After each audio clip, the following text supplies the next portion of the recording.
For many people, we focus on the fact that we have secure schools, we practice lockdown drills, we have school resource officers. While all of those measures are really important to help our kids physically safe, I think for some of our students that doesn't do much for their feeling of psychological safety. There's a renewed focus on student mental health after last week's deadly school shooting in Florida. A local program aims to proactively address the issue. Valley News Team's Veronica Marshall has more on trauma-sensitive schools.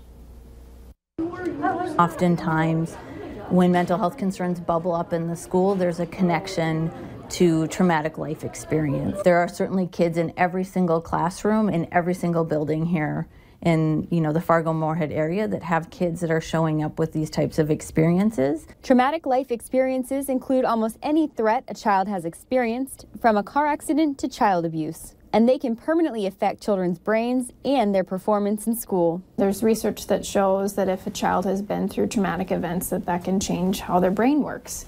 And so rather than that student doesn't care about this class, it's maybe like what else is going on with them that I can help with. Teachers are being taught to identify and connect with students dealing with traumatic events thanks to a program called Trauma Sensitive Schools. It's basically a different lens for them to look at students through. Noticing when they're struggling academically or behaviorally and asking themselves the question, what might the role of trauma be in this situation? This week, training wrapped up for West Fargo Public Schools, paving the way for more students to get the help they need. If we know that it's about traumatic life experiences, our interventions and our strategies to support and help them and their family are often different than if we assume it's because it's a learning disability or it's, intentionally defiant behavior. And back on the right path.